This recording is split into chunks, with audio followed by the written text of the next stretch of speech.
വിഷ്ണുജയ്ക്ക് ജോലിയില്ലെന്നും തൻ്റെ സങ്കല്പത്തിനനുസരിച്ചുള്ള സൗന്ദര്യമില്ലെന്നും പറഞ്ഞായിരുന്നു പ്രബിൻ നിരന്തരം പീഡിപ്പിച്ചിരുന്നത്. ബൈക്കിൽ വിഷ്ണുജ വരുന്നതിനോട് പ്രബിന് താല്പര്യമില്ലായിരുന്നു. നാട്ടുകാർ കണ്ടാൽ നാണക്കേടാണെന്നാണ് പറഞ്ഞിരുന്നത്. എപ്പോഴും തിരക്കിലും ടൂറിലുമായിരുന്നു. എവിടെയും വിഷ്ണുജയെ കൂട്ടിയിരുന്നില്ല. മലപ്പുറം എളങ്കൂരിൽ ആത്മഹത്യ ചെയ്ത വിഷ്ണുജയുടെ സഹോദരി ഭർത്താവ് ശ്രീകാന്ത് പറയുന്നതിങ്ങനെയാണ്. സംഭവത്തിൽ അസ്വാഭാവിക മരണത്തിന് കേസെടുത്ത പോലീസ് വിഷ്ണുജയുടെ ഭർത്താവ് പ്രബിനെ കസ്റ്റഡിയിലെടുത്തിട്ടുണ്ട്. ഭർത്തൃവീട്ടിലെ പീഡനമാണ് മരണകാരണമെന്ന് ആരോപിച്ച് ബന്ധുക്കൾ നൽകിയ പരാതിയിലാണ് കേസ്. ചെറിയ ചില പ്രശ്നങ്ങളുണ്ടെന്ന് വീട്ടുകാരോട് ചേച്ചിമാരോട് പറഞ്ഞിരുന്നെങ്കിലും ഇത്രമാത്രം വലുതാണെന്ന് അറിഞ്ഞില്ല. മരണമറിഞ്ഞ് വീട്ടിലെത്തിയ ചിലർ സുഹൃത്തുക്കളാണ് കടുത്ത മാനസിക പീഡനമാണ് വിഷ്ണുജ അനുഭവിച്ചിരുന്നത് എന്ന് വീട്ടുകാരോട് പറഞ്ഞത്. പ്രബിൻ പീഡിപ്പിക്കുന്ന കാര്യം സുഹൃത്തുക്കളോട് പറഞ്ഞിരുന്നെങ്കിലും ഒരു കാരണവശാലും എല്ലാ കാര്യങ്ങളും വീട്ടുകാർ അറിയരുതെന്ന് അവർ വിഷമിക്കുമെന്നും വിഷ്ണുജ വിലക്കിയിരുന്നു.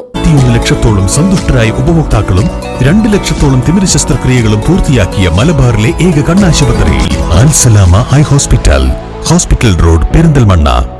പ്രശ്നങ്ങൾ സ്വയം പരിഹരിക്കാനാകുമെന്നും കടുങ്കയൊന്നും ചെയ്യില്ലെന്നുമാണ് കൂട്ടുകാരോട് പറഞ്ഞിരുന്നത്.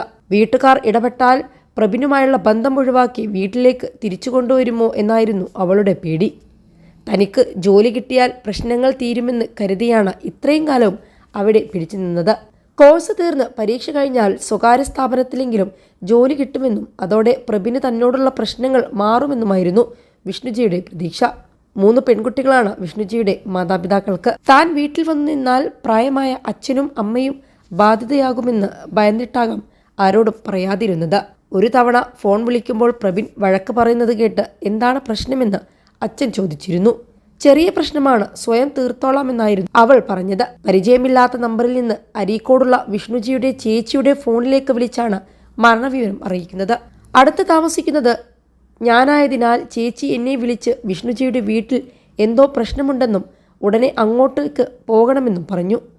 പ്രബിൻ്റെ വീട്ടിലെത്തുമ്പോൾ അവിടെ കുറച്ചു പേരുണ്ടായിരുന്നു. അതിലൊരാളാണ് മുറിയിലേക്ക് കൊണ്ടുപോയി വിഷ്ണുജിയെ മരിച്ച നിലയിൽ കാണിച്ചു തന്നത്. ഞാൻ അവിടെ എത്തി 10-15 മിനിറ്റ് കഴിയുമ്പോഴേക്കും പോലീസും എത്തി. രാവിലെ 11 മണിയോടെ പ്രബിൻ സിനിമയ്ക്കെന്ന് പറഞ്ഞ് പോയതിനു ശേഷമാണ് സംഭവം നടന്നത്. പ്രബിൻ്റെ അമ്മയും വിഷ്ണുജിയും മാത്രമായിരുന്നു പിന്നീട് വീട്ടിലുണ്ടായിരുന്നത്. അമ്മ താഴത്തെ മുറിയിലായിരുന്നു. വൈകിട്ട് 5 മണിയോടെ വിഷ്ണുജ മുറി തുറക്കുന്നില്ലെന്ന് പറഞ്ഞ് അമ്മ സമീപവാസികളെ അറിയിക്കുകയായിരുന്നു. ഇതുപ്രകാരം വാതിൽ കുത്തി തുറന്നപ്പോഴാണ് മരിച്ച നിലയിൽ കണ്ടെത്തിയതെന്നാണ് അവർ പറയുന്നത്. വൈകിട്ട് 5 മണിയായിട്ടും ഭക്ഷണം കഴിക്കാൻ പോലും വരാതിരുന്ന കുട്ടിയെ ആരും അന്വേഷിച്ചില്ല. പ്രബിൻ്റെ പീഡനത്തെക്കുറിച്ച് അയാളുടെ വീട്ടുകാർക്കും അറിയാമായിരുന്നു. വിഷ്ണുജയുടെ കൂട്ടുകാർ വീട്ടിൽ വന്ന സമയം മുഖത്ത് പ്രബിൻ തല്ലിയ പാട് കണ്ട് അവർ അന്വേഷിച്ചിരുന്നു. ഇത് വീട്ടിലുള്ള അമ്മയും കണ്ടിട്ടുണ്ടാവുമല്ലോ. ഇതൊന്നും പുറത്തു പറയാൻ അവർ സമ്മതിച്ചില്ല. വിവാഹം കഴിഞ്ഞ് 1.5 വർഷമായിട്ടും പ്രബിൻ ഒരു ദിവസം പോലും വിഷ്ണുജയുടെ വീട്ടിൽ വന്ന് നിന്നിട്ടില്ല. അവൾ മാത്രമാണ് വരുന്നത്. അപൂർവമായി വിഷ്ണുജയെ കൂട്ടിക്കൊണ്ടുപോകാൻ മാത്രം വരും. ആളുകൾക്കിടയിലേക്ക് വരുന്ന സ്വഭാവമില്ലായിരുന്നു. വിവാഹത്തിന് മുൻപ് അന്വേഷിച്ചപ്പോൾ പ്രബിനെക്കുറിച്ച് മോശമായി ഒന്നും കേട്ടില്ല. ഇപ്പോഴാണ് നാട്ടിൽ ഒരു മുഖവും ഉള്ളിൽ മറ്റൊരു മുഖവുമാണെന്ന് മനസ്സിലാക്കുന്നതെന്ന് പറയുന്നുണ്ട്.